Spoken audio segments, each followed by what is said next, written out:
yung name na Maria din. I-take nyo lang yung time, tapos kung sino yung mga nandoon. Sa Matthew 28 verses 1 hanggang 6. Sa verse 2, at narito lumindol ng malakas, sapagkat bumaba mula sa langit ang isang anghel ng Panginoon at naparoon at iginulong ang bato at nakaupo sa ibabaw nito. Kasi kung maalala ninyo, nung Friday, nung namatay ang Panginoon, tapos minadali siya na ibaba doon, tapos prepare yung katawan niya sa burial, nilagay agad siya doon sa ano. Tapos ang ginawa, nilagyan nila ng takip yun. Okay, bato. Hindi kaya ng isang tao lang. Malaking bato yung takip nung libingan nila that time. Kasi usually yung libingan din ay hinuhukay from lupa. Okay, ganun yung ginagawa nila, parang mga hill, tapos huhukay sila doon. And then sabi dito, at naparoon ni ginulong ang bato at nakaupo sa ibabaw nito. Verse 3, ang kanyang anyo ay tulad sa kidlat at ang kanyang pananamit ay maputing parang niebe. Okay? May anghel doon, tapos nagniningning siya. And then sa verse 4, at sa takot sa kanya ay nagsipanginig ang mga bantay. Yung mga soldiers yan, mga Roman soldiers. Nanganginig tulad sa mga taong patay. Sa sobrang takot, nahimatay. Ganyan ang nangyari. And then sabi dito, sa verse 5, at sumagot ang anghel at sinabi sa mga babae, kasi sila yung unang nakarating doon, nakita nila na wala na yung bato, nakaalis na, tapos sinilip nila, nakita nila doon ang anghel, sabi, huwag kayong mga takot, sapagkat nalalaman ko na inyong hinahanap si Jesus na ipinako sa krus. Sabi rito, siya'y wala rito, sapagkat siya'y nagbangon, ayon sa sinabi niya. Magsiparito kayo, tignan ninyo ang dakong kinalalagyan ng Panginoon. Sabi niya, hali kayo, tignan nyo. I-witness ninyo, tignan ninyo, mag-testify kayo kung ano ang nakita nyo rito at wala na kayong nakita, wala na siya dito.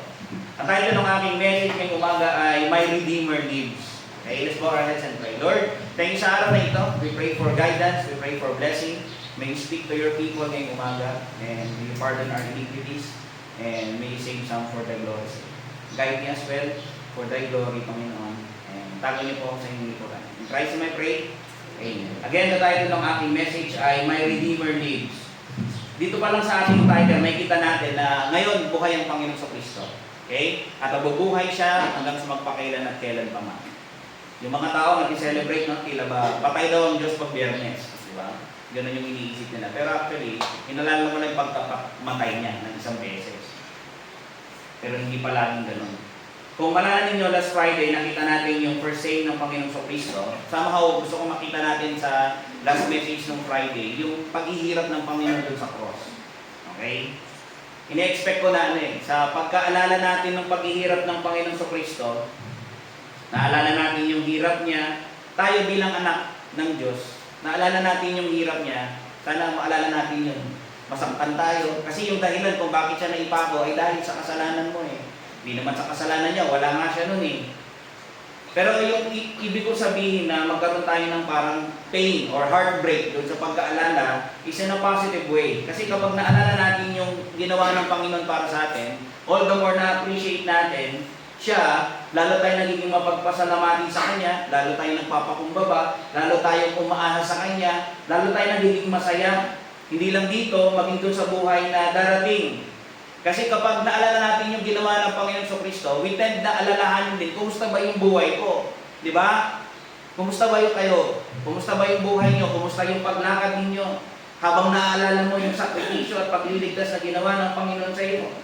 Hindi katulad ng iba na ang ginagawa nila sa pag-alala nila, nagkasakripisyo sila. Na ang ginagawa nila, nagpipinance. Alam niyo ba yung pinance? Penitensya, sinasaktan nila yung sarili nila. May nakita ako, para siyang may hawak na kahoy. Ginanon nyo dun sa likod, talagang may mga parang needle, tinusok para lang dumugo. Diba? Nire-reenact nila, ginagaya nila. Yung celebration nila ng pag-alala, mayroong pabasa, may procession ng mga idols, may mga pag-iilaw ng kandila. Pero tanong ko doon, ano ba yung magandang dulot dito sa iyo? Sabi ng iba, napapalalim ko yung pananampalataya ko. Walang ritual ang pwedeng magpalalim ng pananampalataya mo except the Word of God. Dapat yung salita ng Diyos yung mag-confront sa atin, magturo sa atin, para yung puso natin, lalo natin makilala kung sino ang Panginoong Kristo. Hindi yung mga rituals na yan. Even more, alam niyo ba, yung sakripisyo ng Panginoong Kristo, sana dali tayo sa pagluha. Pag naaalala niyo yung sakripisyo niya, di ba kayo napapaluha? Lord, grabe yung dinanas mo. Ako, walang kwenta eh. Kasabihin mong gano'n. Nakikita nyo ba yung sarili nyo ng gano'n? Naalala nyo yung doon sa, nung nakapakong Panginoong Kristo tapos umuwi na yung mga tao. Yung mga tao daw, yung sight na nakita nila, halos binabagbag daw nila yung dibdib nila. Bakit? Nandun daw yung sorrow nila. Yun yung huli na tagpo doon eh. Sinasaktan daw nila yung kanilang mga sarili. Nakita nila na nagkamali sila. Pero hindi ko gusto na maging malungkot lang kayo. Okay? Kasi kapag naalala mo yung crucifixion, parang yun din talaga na malungkot. Kasi yung reason ba't siya naipako is because of you and me. Pero kapag tumingin ka naman sa resurrection, it will give you joy and hope. Bakit? Makikita natin na ang ating Panginoon, bagaman siya namatay, pero siya ay nabuhay na muli. Yung pagkabuhay muli ng Panginoong Kristo, ito ay kanyang crowning glory niya ito. Okay? Na pinapakita doon sa kanyang pagbuhay muli na yung kanyang tinapos na gawa ng kaligtasan ay tinanggap ng Diyos.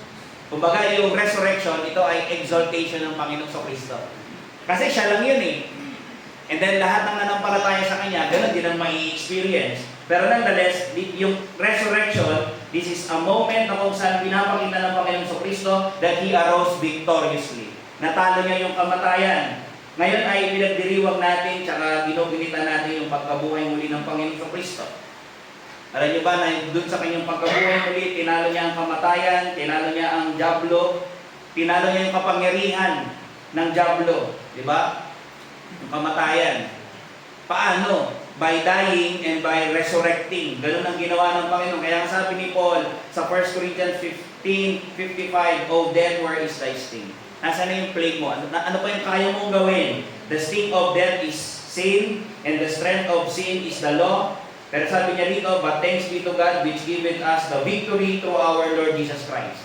Pwede lang natin ma-experience yung victory over sin through the Lord Jesus Christ. Hindi mo kaya yun. Hindi mo kayang bayaran yung kasalanan mo. Wala kang kayang gawin na anything para tanggapin ka ng Diyos except doon sa finished work ng Panginoong Kristo. Actually, yung sinabi ni Apostle Paul sa 1 Corinthians 15, ito ay a quotation from Hosea 13 verse 14. Na yung part doon, "O death, I will be thy plagues, O grave, I will be thy destruction." Ang idea nito parang sinasabi na tatalunin talaga siya. Pinaprophecy na nagagapiin ng kamatayan. At ang gagapi ay walang iba o ang gumapi ay ang Panginoong Kristo.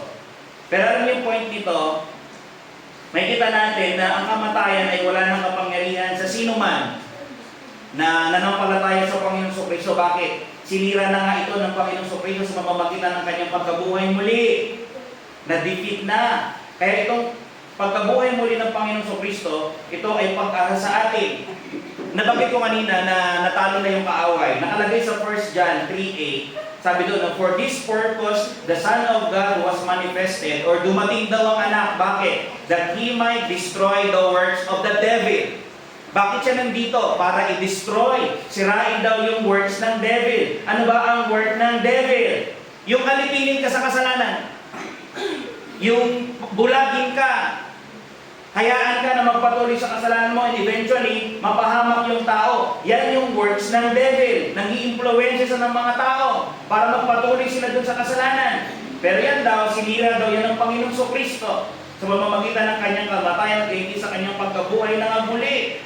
Sinabi din dito sa Hebrews 2:14, "For as much then as the children, o yung mga tayo, yung adopted, are partakers of flesh and blood," yung humanity, pero ang Panginoong Kristo nagkatawang tao daw. "He also Himself likewise took part of the same." Naging tao siya, para ano? "That through death, by dying, He might destroy him that had the power of death, that is the devil." Magkasama po yung para gapiin yung kaaway, pinakita nagkatawang tao siya at namatay. Pero yung resurrection niya, parang selyo yun. Pinakita niya na talagang tinalo na ang kaaway. Yung death has been defeated, the devil has been defeated. Ano ba ang ating hahanapin? Kaya lahat ng mananampalataya sa Panginoong Kristo, kagaya niya na hindi nanatili sa kamatayan, tayo ay hindi rin mananatili sa kamatayan. Nabuhay siyang muli, tayo rin ay mabubuhay na muli. Our Redeemer lives. He resurrected from the dead. Kung hindi po natin alam, yung ibig sabihin po ng resurrection is the act of becoming alive again after being dead. So ang Panginoong Kristo talagang literal, namatay talaga siya. And eventually, literal din, nabuhay siyang muli. Mahalaga ito kasi maraming theory. Pinapabulaanan nila na nabuhay siyang muli. Makikita natin mamaya. Pero nonetheless, ang ibig sabihin ng resurrection is to bring that person back to life again.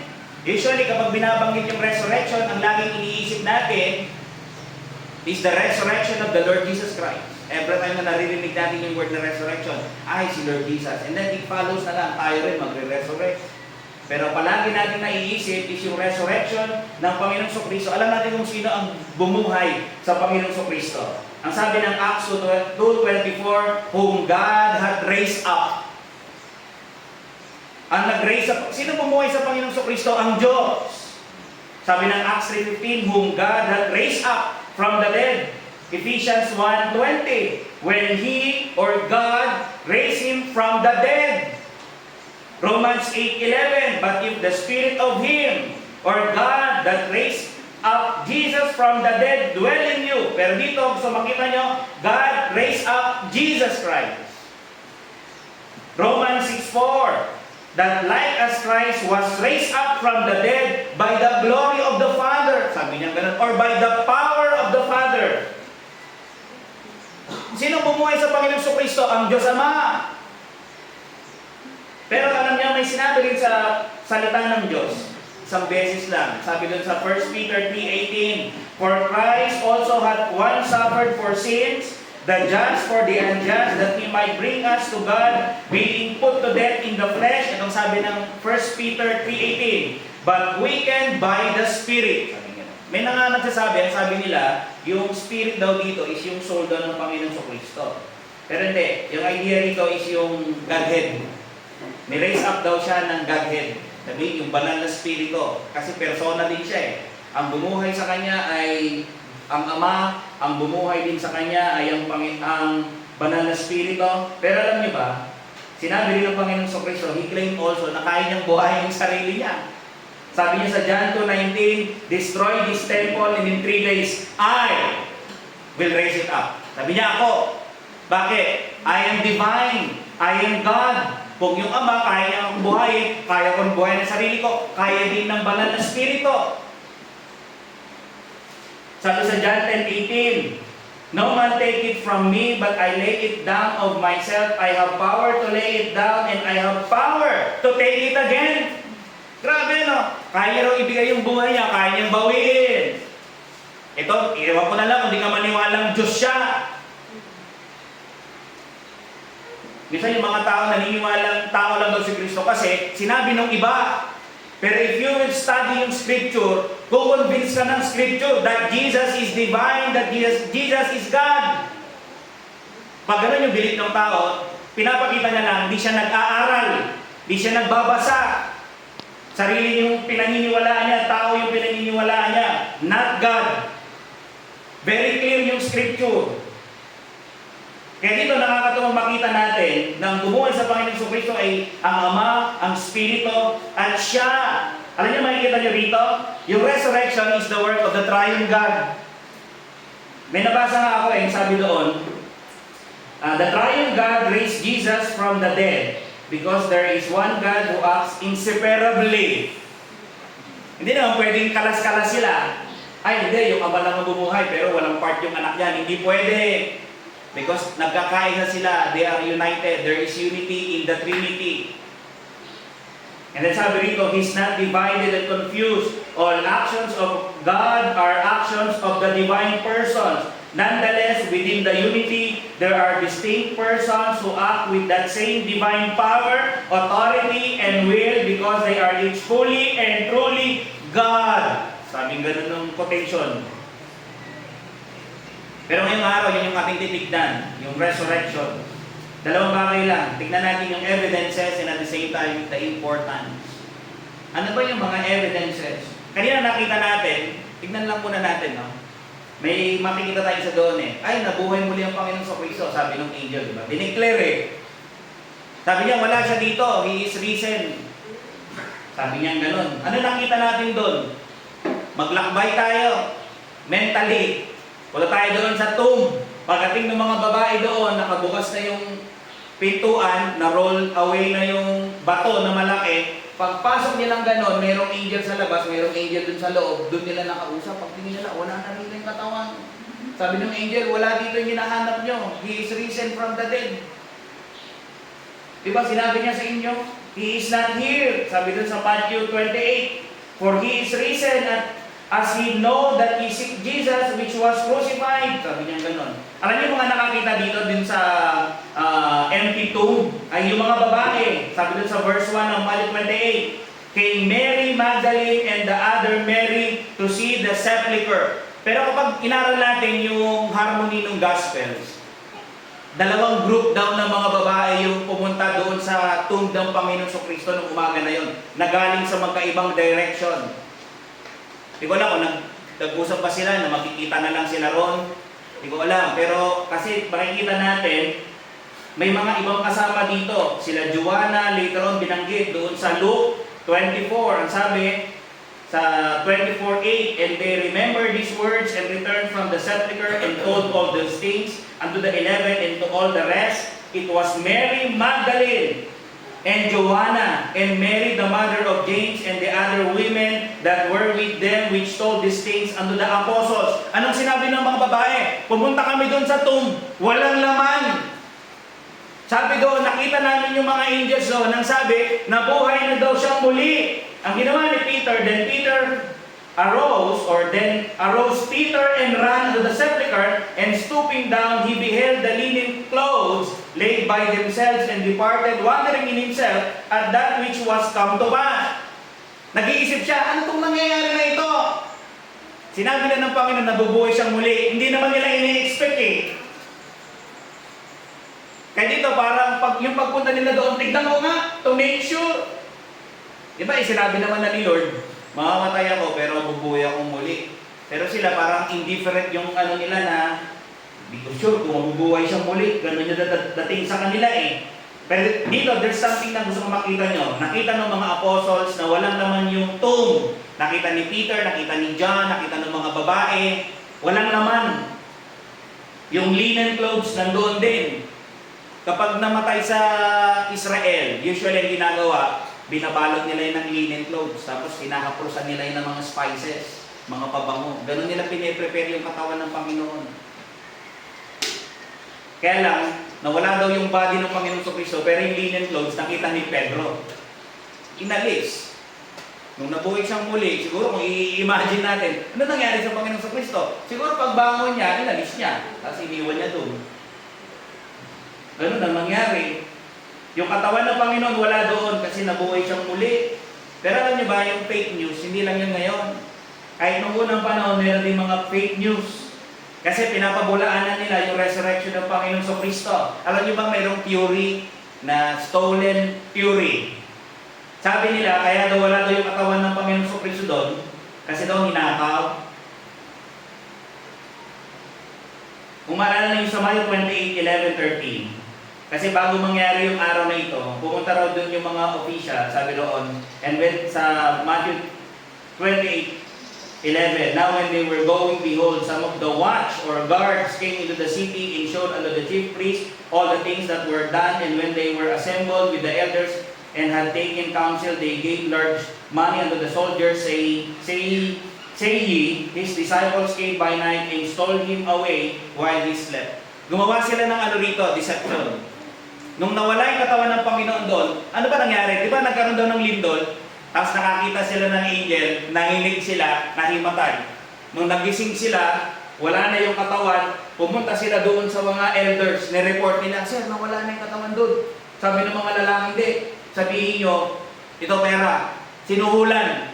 Sabihin nyo, ninakaw yung katawan niya. Ganyan ang ginawa nila. Kung ninakaw yung kanyang katawan, di dapat later on makikita rin, di ba? Kung ninakaw yung kanyang katawan, di ba naiwan yung linen cloth? Kung magnanakaw sila ng katawan ng Panginoong Kristo, dapat bit-bit lahat, di ba?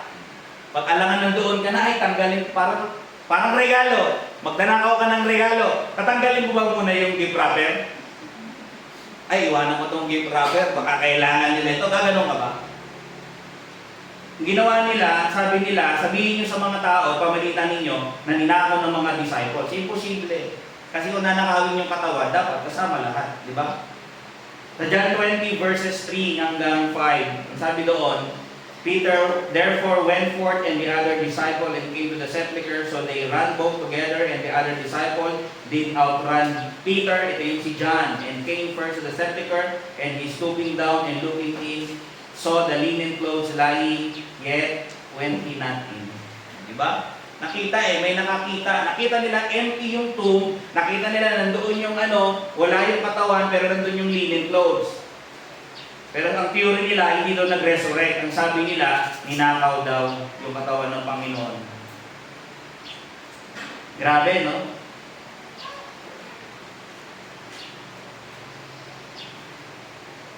May mga ako dito na baka maitanong ninyo, kung ma-observe ninyo, teka lang, kung ninakaw yun, edi inalis. Pero hindi nila kakayaning alisin yun kasi may mga bantay. Di ba may bantay?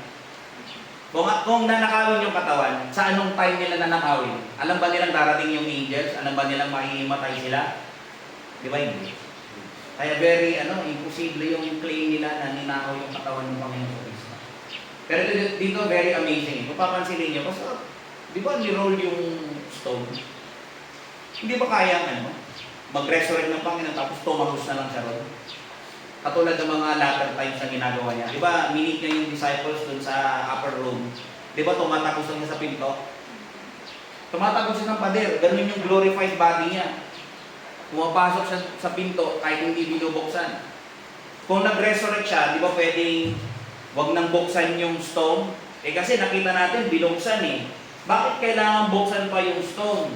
Alam niyo bakit binuksan yung tomb? Para ipakita sa atin na empty talaga. Mahirap naman. Baka hindi nag-resurrect yun, hindi ko naman nakita yung tubig. Kaya nga binuksan. Alam niyo kung bakit? Para sa'yo, tsaka para sa akin. Para hindi ka magduda.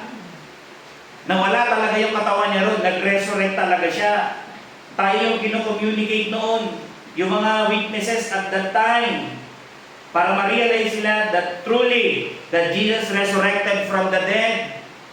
Meron pang ibang theory dyan Aside sa conspiracy or yung stolen theory, meron din yung swoon theory. Alam yung swoon theory? Nahimatay lang daw siya.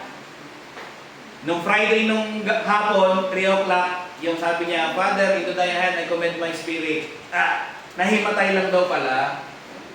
Kasi nung pinasok na dun sa tomb, na-revive daw siya ulit. Imposible. Very tight yung bato. Masusuffocate ka dun. Tsaka imposible yung swoon theory, alam niyo kung bakit? Kasi yung mga soldiers na nagparusa doon, mga bihasa na rin Alam nila kung paano kung patayin. Di ba ang Panginoon, bago nila iniwan, chinek pa nila, paano ginawa nila? Di ba sinaksak nila yung tagiliran? Mabubuhay ka ba doon? Lumalabas lahat ang dugo mo sa kamay, sa paa, sa tagiliran. Pero isipin mo, yung mga tao gumagawa ng theory para lang hindi maniwala sa resurrection. Meron pa nga yung twin brother theory. Kamukha lang daw. May kamukha daw ang Panginoong Kristo, yun daw yung nakikita nila. Kung identical yun, parang kung identical yung, kung may kapatid siya na kamukha, identically, sabihin natin ganun. Ang Panginoon, pinako yung kamay at paa, di ba? May saksak yung tagiliran. So ano rin dapat i-furnish ng isa? Dapat may butas din yung kanyang mga kamay. Very impossible yung twin brother theory na yan. Yung swoon theory, yung stolen theory, mahirap din. Lalo pa yung hallucination theory. Mga nagsasabi na nag-hallucinate lang daw yung mga disciples. Para kumbaga, sobrang eager nila na gusto nilang makita ang Panginoon na mag-resurrect. Nakikita na daw nila na nag-resurrect.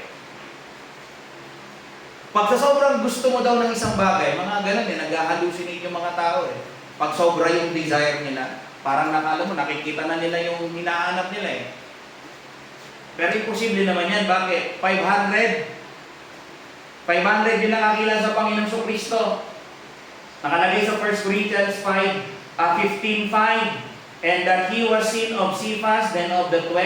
After that, he was seen of above 500 brethren at once.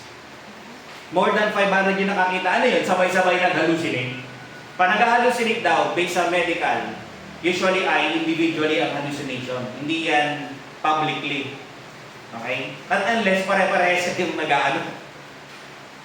Kung nag-a-addict kayo, baka mag-hallucinate ka talaga. Pero dito may kita natin, aside doon sa empty tomb, ano pa yung pwede nating evidence na nagkaroon ng resurrection talaga? Yung mga appearances, the testimony ng mga nakakita, yun yung magandang makita natin. Diba? Yung mga tao na naka-witness na glorified body ng Panginoon, na nabuhay siyang muli, sila yung magandang mag-testify about dun sa resurrection ng Panginoong Kristo. Si Mary Magdalene, nakita niya ang Panginoong Kristo. Ang nangyari kasi niyan, pagdating ng mga babae doon, tapos bumalik sila, sinabi nila doon sa apostol, tapos sinamahan nila, and then may mga instances na iwan pa doon si Mary, and then na-meet niya ang Panginoong Kristo nang siya lang. Sabi doon na umiiyak siya sa John 20:15. Jesus said unto her, Woman, why weepest thou? Whom seekest thou? She, supposing him to be the gardener, umiiyak si Mary doon sa may tomb. Di ko alam kung sa loob o sa harap, umiiyak-iyak siya. O ba't ka umiiyak? Sabi niya, Sir, if thou have borne him whence, tell me where thou hast laid him. Sir, kung kinuha niyo siya, sabihin niyo po kung saan niyo nilagay, and I will take him away. Sabi ng Panginoon, Mary. Tignan niya yung lalaki, kasi siguro umiiyak na kayo po. Mary, ay kilala niya ako. Tinignan niya ngayon, sabi niya, Rabboni, which is to say, Master. Nakita ni Mary ang Panginoong Kristo doon sa kanyang resurrected body. Sabi ng Panginoon, touch me not, for I am not yet ascended to my Father, but go to my brethren, and say unto them, I ascend unto my Father and your Father, and to my God and your God. Mary Magdalene came and told the disciples that she had seen the Lord, that He had spoken these things unto her. Babae pa ito Nung una, hindi niya napansin, pero ang Panginoong Kristo pala yun. Meron pa, yung road to Emmaus, yung dalawang lalaki, nakita nila ang Panginoong Kristo. Later on na nila na-realize nung sila ay kumakain na, binuksan ng Panginoon yung kanilang mga mata. Si Pedro, binasa natin dun sa Luke 24:34, saying, The Lord is risen and hath appeared to Simon. Hindi na binanggit yung tagpo na yun, ito lang ang binanggit about dun sa appearance ni Lord Jesus kay Simon. Ito na lang yung pagkakabanggit. Sabi, saying, the Lord is risen indeed and hath appeared unto Simon. Walang kwento na si Pedro naglalakad, nasa lubong niya ang Panginoong Kristo, nakita niya, face to face, nag-usap sila, ito yung pinag-usapan nila. Walang ganun na tagpo. Pero ang claim ng Scripture, nakita daw ni Pedro ang Panginoong Kristo, nakita ng dalawang lalaki na naglalakad doon papunta sa Emmaus, nakita raw siya ni Mary Magdalene, nakita siya ng disciples, kasama si Thomas, kakainin kasama si Thomas, nakita siya ng 500 na tao or above 500, nakita siya ni James, nakalagay sa 1 Corinthians 15:7. After that, he was seen of James, then all of the apostles, then si Paul, sabi niya sa 1 Corinthians 15 verse 8, and last of all, he was seen of me also. Yung pagkakita ni Pablo kay Lord Jesus is a different, set up. Pero nakita niya daw ang Panginoon, resurrected body niya. Ito yung mga apostles na nakakita. Mahirap itong pabulaanan, alam niyo kung bakit. Ay, hindi ako maniniwala sa mga witnesses. Alam niyo ba nangyari sa apostles?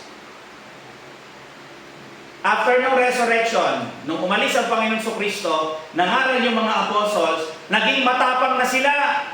Alam niyo bakit sila tumapang? Because they realized resurrection is true. Yung pagkabuhay ng Panginoong Kristo, totoo yun. Nakita nila talaga siya. Alam mo magsinungaling sila. To the point, binigay nila yung buhay nila for that claim that Jesus resurrected from the dead.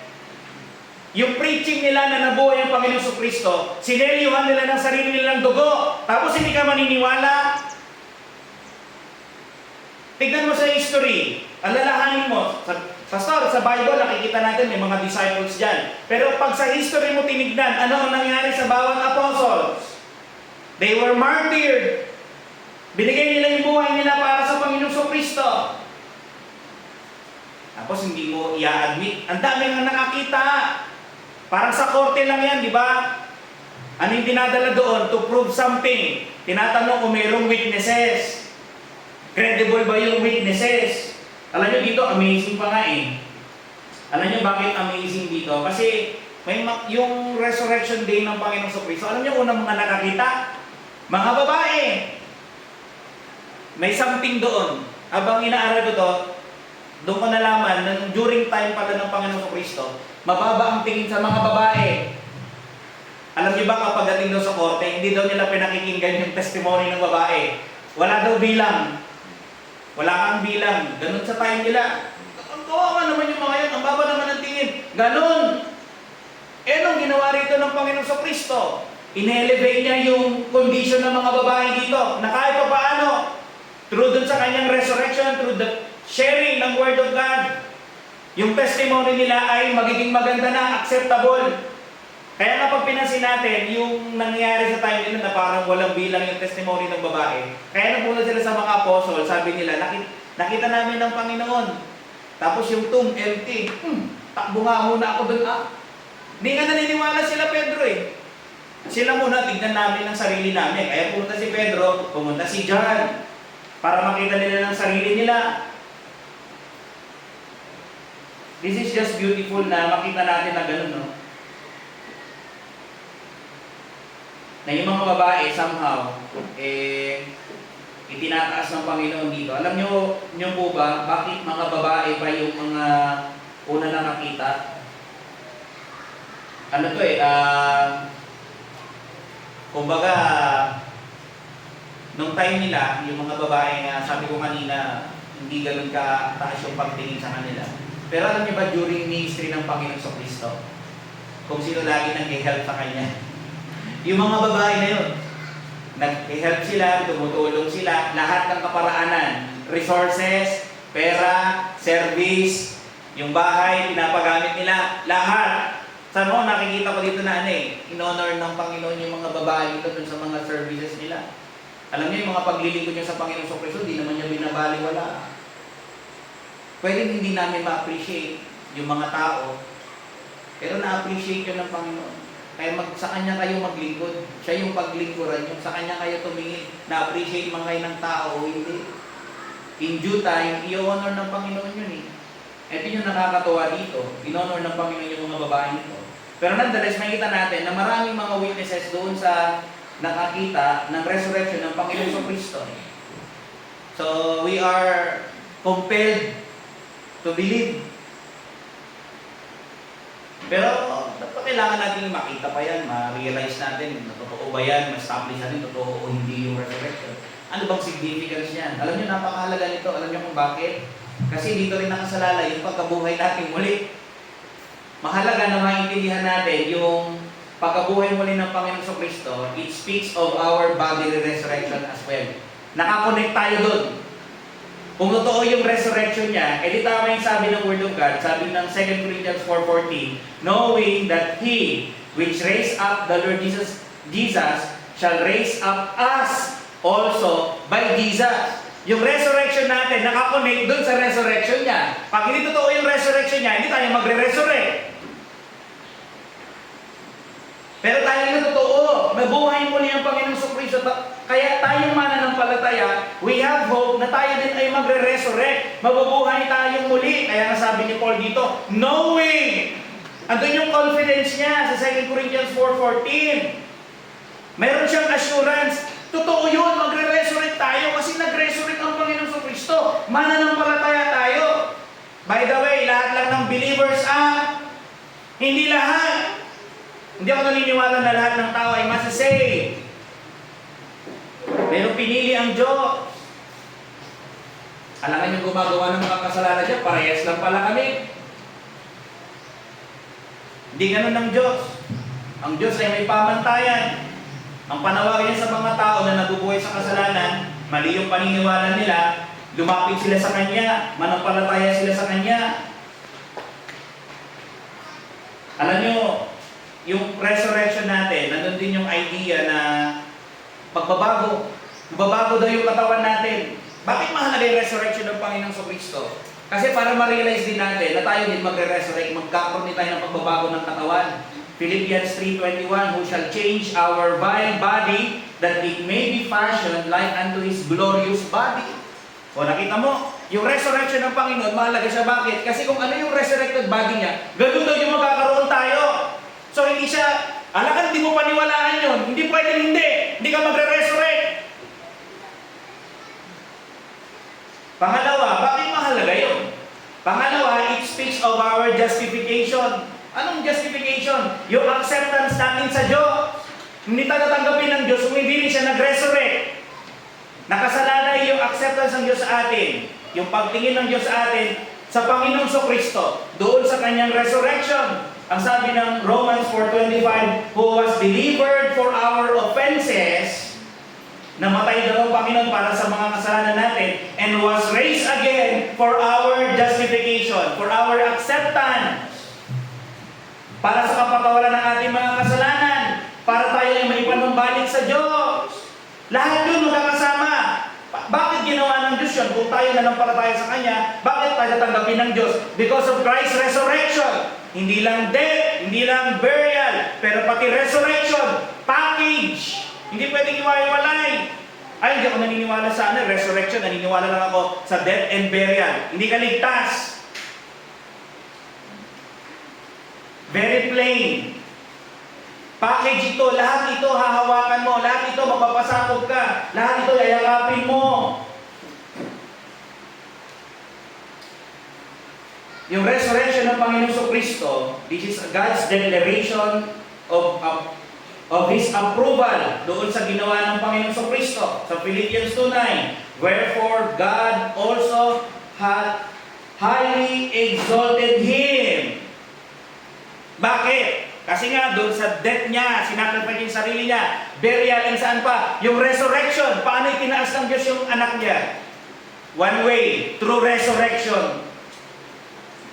Yung anak ko ang kailangan mo. If you want to live eternally, believe in my Son. Para yung blessing na meron siya, may experience mo. Apart doon, wala ka marireceive. Pangatlo, it speaks of our spiritual regeneration. May part pa ng ganon. Nakalagay sa 1 Peter 1:3, blessed be the God and Father of our Lord Jesus Christ, which according to His abundant mercy hath begotten us again, or regeneration, unto a lively hope by the resurrection of Jesus Christ. Ang Diyos ang author ng buhay natin naturally, siya rin yung author spiritually. Eh bakit mayroon siyang right para i-dispose na yung bigyan kung sino gusto niyang iligtas? Kasi nga nag-resurrect ang Panginoong Kristo. Out of God's mercy, nakakonect lagi yung sa regeneration natin, nakakonect doon sa resurrection ng Panginoong Kristo. Then doon sa awat ng Diyos.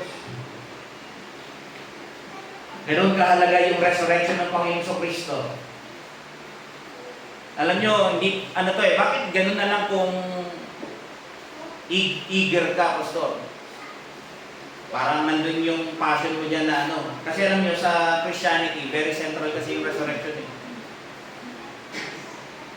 Hindi katulad ng sinabi ko kanina, hindi pwede na party lang yung paniwalaan mo. Naniniwala man nabuhay siyang muli. Diba? Pero, lang yung hindi literal. Spirito lang. Sabi niya. Hindi bodily. Yung spirito niya lang. May problema na. Mali. Yung pinipreach ng mga apostles na resurrection ng Panginoon is literal body. Yung physical niya namatay, tapos yung physical na yun, nabuhay muli. Let's be clear on this. Kasi may mga theory din na spiritually lang daw yun. Nung dumating daw kami ng Kristo, hindi ko na nasama dito eh. Pero meron mga nagsasabi, spiritual lang daw yun. Kaya nung namatay din siya, hindi naman daw talaga siya mamamatay kasi nga spiritual din daw siya. Ganun ang sinasabi nila. Pero hindi pwede. Central ito sa Christianity, kaya pahalagaan natin. Mahalaga na maintindihan natin ito, na nabuhay mo yung Panginoong Kristo. This is the heart of the gospel. Kasi alam niyo kung bakit? Pag hindi totoo yung resurrection, Christianity will fall apart. Ang hirap. Pag hindi totoo yung resurrection, walang maidulot sa atin yung Christianity. Pero hindi ganoon ang case. Kasi makikita natin na yung Christianity, ito ay unique, this is powerful, na ito ay bumabago ng buhay. Kung naligtas kayo ngayong umaga, bakit ka nabago? Di ba narinig mo yung Christian doctrine, yung truth? Ganun ka makapangyarihan. Si Apostle Paul binago, yung mga apostles binago, ikaw at ako ay binago. Walang Christianity, yung biblical Christianity, wala yung tumanggap doon pero hindi nagbago. Walang ganun. Lahat ng nakaintindi, lahat ng nakatanggap ng biblical Christianity, lahat ng nanampalataya doon, their lives will be changed. Yung mga apostles lang nagbago eh. Alam nyo, mahalaga ito. Bakit? Kasi yung resurrection ng Panginoong Kristo, makikita natin anong ginawa doon sa mga mananampalataya in the past, na kahit ang hirap ng pinagdaraanan nila, persecution, umamatay sila. Dahil alam nila yung resurrection, pinalakas sila ng reality na yun eh. Na-endure nila yung pain, na-endure nila yung death. Bakit? Because of resurrection. Sabi ng 1 Corinthians 15:12. Ito, may argument si Apostle Paul dito. Baga, kinoconfront niya yung Corinthian church. Sabi niya, now, if Christ be preached that He arose from the dead, how say some among you that there is no resurrection of the dead? Sa Corinth, may mga false teacher. Nagsasabi na, hindi na daw nag-resurrect ang Panginoon, pinabubulaanan nila. Sabi ni Paul, sige, ganito. Sabihin natin ganyan, kung totoo yan. But if there be no resurrection of the dead, ito yung implication eh.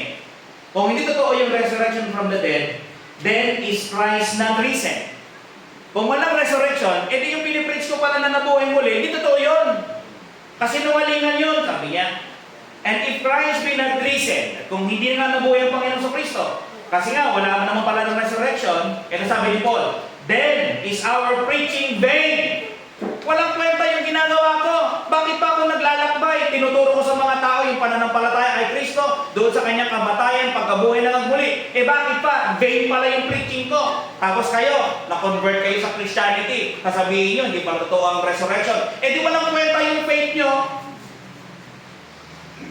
Verse 15, yea, and we are found false witnesses of God. Alam nyo malala? Magbumukha silang sinungaling. Kasi nagpipreach sila na nabuhay ang Panginoon pero wala pa ng resurrection. O di ang labas, sinungaling sila. But that is not the case. Sabi niya, for if the dead rise not, then is not Christ raised. And if Christ be not raised, your faith is vain, ye are yet in your sins. Yun ang malala.